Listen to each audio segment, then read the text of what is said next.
Today we're gonna make a bass heavy UKG or UK dubstep track, and this is the result we're gonna get. Don't stop, don't stop.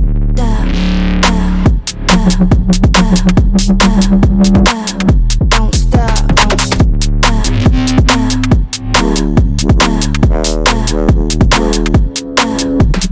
So let's start off at 140 BPM, and in this genre you can have a lot of different variations of like the kick rhythm, and you can have the classic two-step rhythm.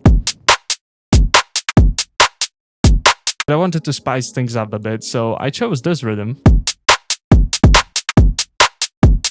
I think it's much more groovy. So the drums are pretty simple. You have a clap playing on every other beat. Then you have hi-hats, and I have also an accent hi-hat here that's more open.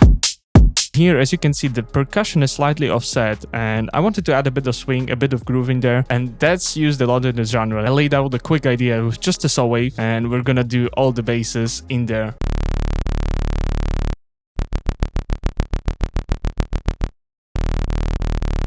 So let's start off with bass number 1, and for this one I'm thinking about like a foghorn sound inspired by drum bass. So let's start off with a sine wave on oscillator A, and on oscillator B let's start off with saw wave. Let's turn down the volume of oscillator B. We're gonna use it as an FM oscillator. Let's turn down the octave to -1, the 7 tones to +7. That way we get a fifth. On oscillator A, let's turn up the volume to 100%, and let's do FM from B.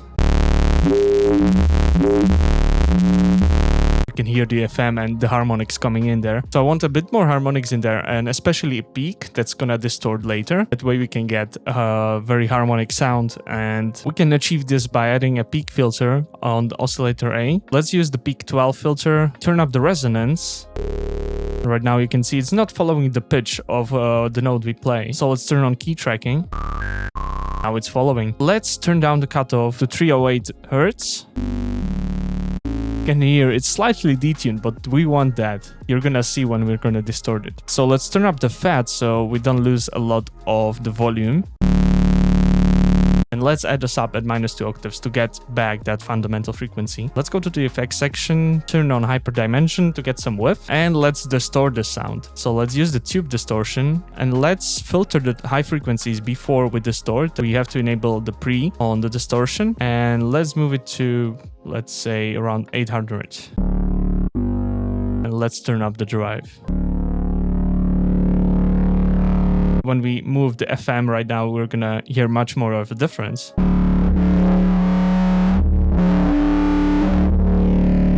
So we can kind of modulate that, so it's gonna come in a bit later than we start the note. So let's use LFO1 for that. Let's set the rate to 1 bar, and let's set it to envelope mode, and let's modulate the FM. Nice, let's get back to the effects section. Let's turn on the phaser rate all the way down so it doesn't move at all. And by adding that kind of phaser, we can get a bit more interesting filtering in there. So let's turn down the frequency to a very low amount. You can hear it's getting a bit too wide. So let's turn down the phase, and it's gonna maintain the width as we had before. But I think it's a bit too much, so let's turn down the feed a bit. And we're gonna distort it once again, and we're gonna use a filter for that. So let's choose the low 18 filter, and let's turn up the drive. And here we can modulate the cutoff with, for example, LFO2 to get a bit of opening and closing in there. Let's set it to envelope mode, of course. Now let's use an OTT, and let's bring the sound together. Let's boost a bit of lows as we lost them, and let's get the gain up a bit. That sounds pretty good. What I had in mind for the first note, it could be a bit more muffled. Second note's gonna open like we have right now. So let's make a macro for that. We can use the matrix for that. So we wanna control how much the filter opens with a macro. We can do that by assigning an aux source to the filter frequency. We can just grab the macro and put it as the aux source. And we can also control the FM with the same way. So we can get something like this. I think that sounds pretty good. Let's refine it a bit more. We can see we have the random phase on both oscillators up. We can turn them down, so each note plays exactly the same. And we can also add the macro to the FM to get a bit more harmonics in there as well when we open it up. Yeah, something like this works pretty well. So let's get this one ready. I want to automate the macro like this. And together with the drums. Yeah, it's very nasty. All right, let's move on to the second bass. So this one's gonna be a bit more rhythmic. Let's use harmonic series on both oscillators and a square wave on the sub. We want to get the octave down on oscillator B as well, so we are on the same pitch. Let's turn up the sub. Let's adjust the oscillator A modulation as well to something like that, and also oscillator B as well, so it's moving. In this harmonic series, we can change the harmonics. Let's choose the 13 wavetable position, and on oscillator B to the 5th position, so the 5th harmonic. We're gonna go to the effects section and distort the sound, add a bit of drive, and to get more movement, we can modulate the drive. Then let's add a bit of width with hyperdimension, just a little bit. Turn the size down on dimension as well. Then let's use an OTT, so turn on the multiband mode. Let's increase the release so we don't squash it too much. Let's get more lows in there, a bit more highs. And it's pretty harsh on the highs, so let's add a filter. I like to use the MG Low 16. And let's adjust the frequency to around here probably. Around 400 Hertz. And let's open it up with the LFO. And let's modulate a bit of drive. So that's much better. Let's add an EQ. We want to get a bit more mids in there. So let's add a bell on around 600 Hertz. And let's modulate the gain of that one. And let's bring down the Q a bit. And let's also add a sharp peak. So increase the Q, get the frequency down to 22 Hertz. This has to be specific. And so I want to add a specific harmonic. So let's use the note so it follows the pitch we play. And let's set it to 80. And let's modulate the gain. Alright, we are slowly getting there, but I think this harmonic on oscillator A is a bit too loud. The harmonic on oscillator B could be a bit louder. Also, let's turn down random phase. Let's mess with the phase and see if we get a better result if the phase is different.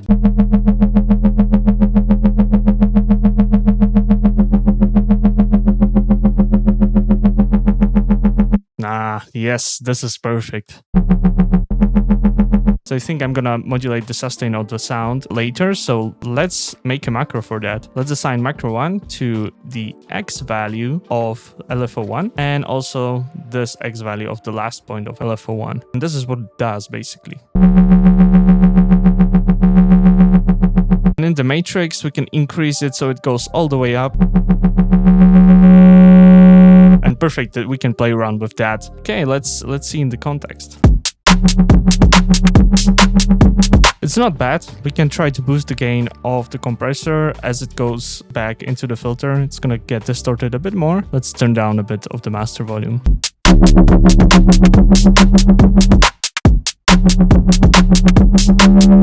Yep, I think we're done here. Okay, let's do the last one. So for this one, I'm imagining like an 808 sound.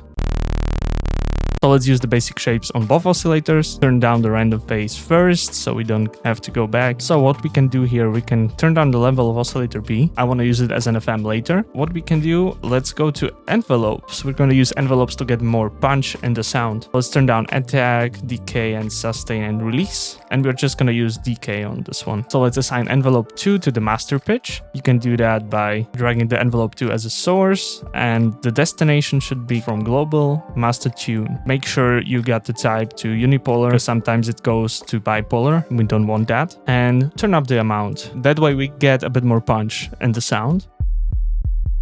And we're gonna do the same with envelope 2. And this one's gonna be just a slide modulation. So let's assign it to the master tune as well. And let's put it a bit less. And of course, let's turn up the decay. It's gonna be a bit longer. As you can hear, it's basically like a kick sound. So we got this set up. Let's go to the distortion. Let's use Sine Shaper. I love this one for sines, and you're gonna hear why. Much better, right? It's much more of an 808 sound. Right, next we can add a bit of width as always. Turn down the mix on the hyper, size to 0, and let's try to make the click a bit more wide. It's not that noticeable, but it's there. Now we can use FM from B, and we're gonna see what we're gonna get. Nice, this is perfect to automate. So let's add a macro for this one, and let's automate it in the track as well. I imagine it on the sustain one, so it's rising up. Or maybe even a bit before. We can also raise a bit of the volume. And maybe we can automate the reverb on that one. So the FM gets a bit more washed out. All right, let's see the whole thing in context.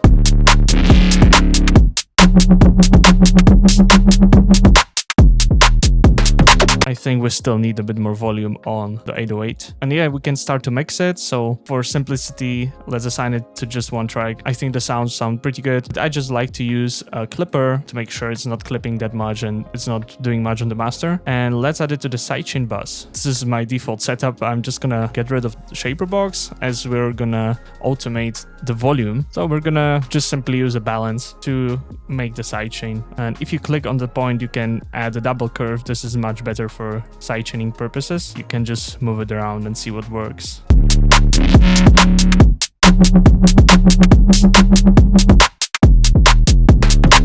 And yeah, I think for the first hit, we can just leave out the drums. So we have like kind of a fake out and maybe just leave the last clap on there. Sounds a bit too dry, so let's maybe add a reverb. We can automate the reverb wet on the clap. I hear this one could use a bit more movement. As we know, we made the macro for this one, so we can automate that towards the end.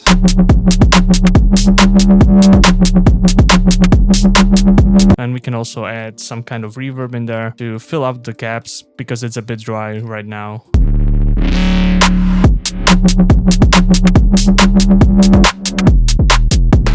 Okay, we can continue this on to get at least an 8-bar loop. And I think here we need some kind of switch for this one so we don't repeat it too much. What we can do, we can just simply add a macro to the semitones. This is what we're gonna get. We're gonna get different harmonics, so let's just do that. And now in this part, I'm gonna make another pattern and I'm gonna switch out the sound for a different one. By the way, if you want all these samples and presets, they're available on sixsounds.com in our fragments pack. So let's continue on with the next sound. We're gonna use the FFT add seconds. So it's adding basically second harmonics. As you can hear, we can get a very nice wop sound from just adjusting the wavetable position. Let's turn down the random phase and let's use LFO1. Let's make a shape like this and let's turn the rate to 1/2 and turn on envelope mode. So let's bring up the wavetable position a bit more to around 20 and let's modulate the position with LFO1 to around 32 and also the level. Let's add the sine wave, so it's gonna be basically our sub. Turn the random phase down. And let's add the filter so we get rid of the very low harmonics on oscillator A. So let's use the high 16 for this one. And let's assign LFO1 to the cutoff as well.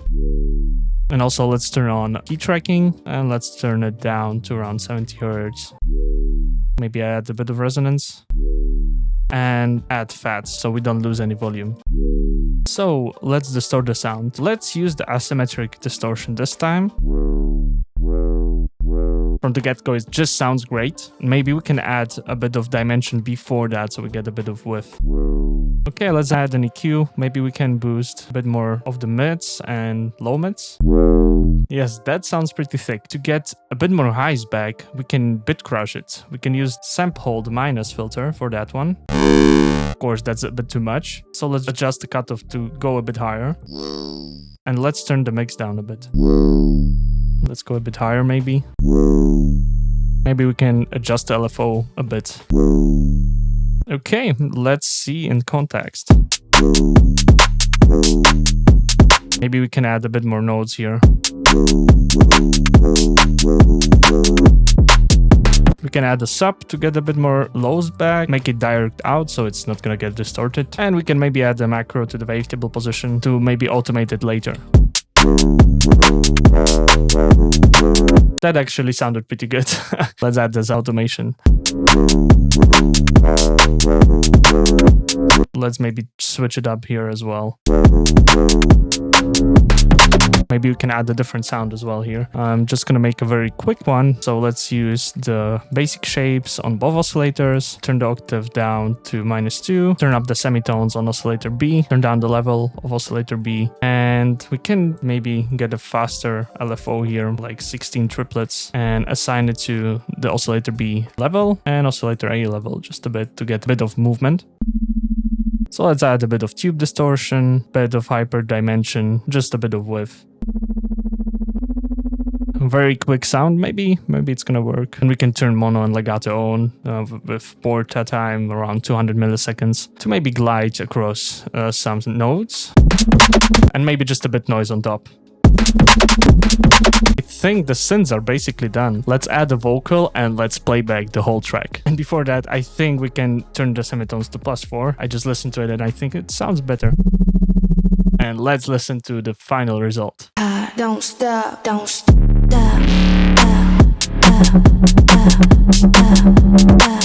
Don't stop, don't stop.